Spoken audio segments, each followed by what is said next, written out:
without even trying, I think it will fit right in with things like Star Wars. And hopefully by the time I'm done, it'll have everybody thinking of the fantastic adventure you could have. Have you ever looked up at the night sky and wondered what else is in the universe? As a kid, I was always outside at night. I'd go out in my parents' backyard and lay on the grass. I'd look up at the stars, and I always used to wonder what was out there in the universe, because you'd see all kinds of things at night, you know, meteorites and stars, the moon, all those things. And I always dreamed that one day I would have a telescope of my own that I could use to actually get out there and see some things close up. And back early in 1986, a good friend of mine learned that the Space Sciences Center, which is now the TELUS World of Science, they were putting on a class for telescope making. So we thought, hey, we can't miss this opportunity. So the two of us signed up for the course because we both had the same interest in astronomy. And the course, it taught us the basics of building a Newtonian reflector, which is essentially a long tube with two mirrors in it, one at the base, which was a very heavy mirror. They were probably 2 inches thick.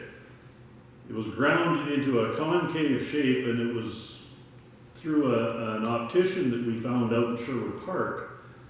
And he was also an amateur astronomer, so he was grinding mirrors and coating them for us. And he was very, very precise at what he did. And his product was very, very good. So we ended up having him build an 8-inch mirror for us for our primary mirror. And then you also need a smaller, it's about a 2.5-inch oval mirror as the secondary mirror that would bounce the light coming from the main mirror out into the eyepiece so you could actually see what you were looking at. In building the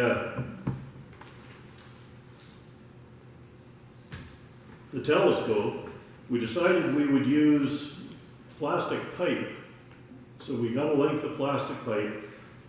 Memory serves me, it was about 5 feet long that we needed for the tube. We ended up building a base to hold the primary mirror. We got some parts and pieces and designed our own holder for the secondary mirror.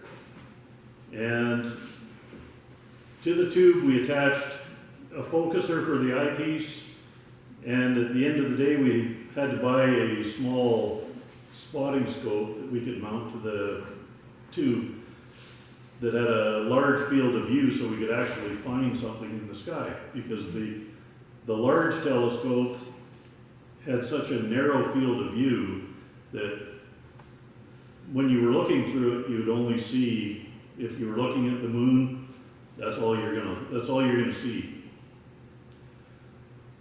So trying to find anything through the primary focus was pretty much impossible. After building the actual telescope, we had to build an equatorial mount. Fortunately, my friend's son was a really good welder, and he ended up building us a mount because the equatorial mount had to be made so that the telescope, or the mount itself, would point to the polar axis of the Earth, because depending where you're standing on the Earth is, you know, as the latitude changes, the angle that you have to set it at changes. So we got all that looked after, and we were able to find a clock drive that we bought. A clock drive essentially turns the scope once every 24 hours along with the rotation of the Earth. So if you were to put the telescope and point it at a star in the sky, if you just left it alone for 24 hours, you should be able to go back out. If everything's aligned perfectly and that star or planet, whatever you're looking at, is still going to be in the view of the telescope.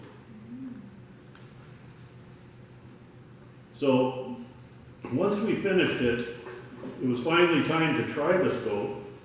And after we had carefully aligned the mirrors to get everything perfect, the images of the stars and planets that we were able to see was absolutely incredible. You know, we were able to see, you know, the rings of Saturn, the red spot on Jupiter, the polar ice cap on Mars. We were looking at galaxies and nebula, you know, things that I had never seen before. Although the one thing that caused us a little bit of a problem was as it got later into the year, into weather like this, you had to contend with the cold weather sitting outside. So we ended up building an observatory.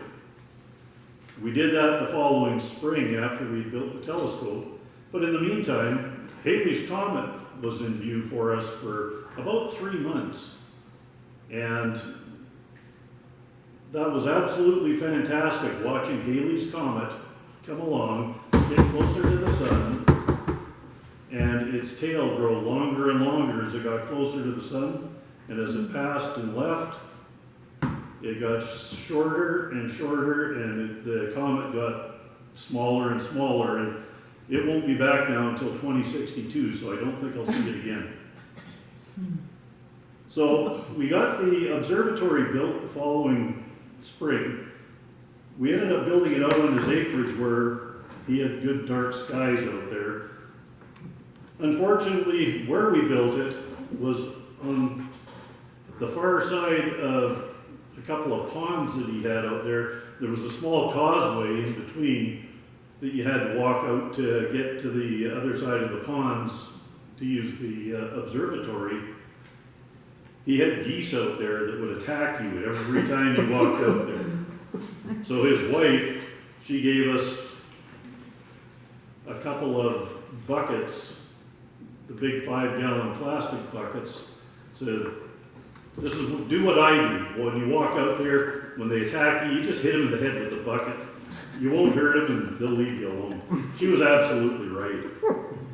So we were able to enjoy a lot of use out of the observatory until the day that my friend had to sell his house and move because of health issues. So the scope, we had to dismantle everything, take it apart. I ended up with all the parts and pieces. I've never put it back together again. However, sometime, probably a year or two after that, my wife bought me a larger telescope. So I've had that ever since, and I still use it to this day. So on the occasions when I do set up the scope, I still look at the night sky and I wonder about a lot of the things that are up there. And like I say, it's absolutely a fantastic hobby. If you ever get into it, I'm sure you'll love it.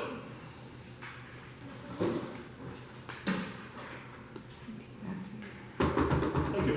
Back to you, Postmaster. Back to you. Oh. Where'd you go? There you are. Where'd you go?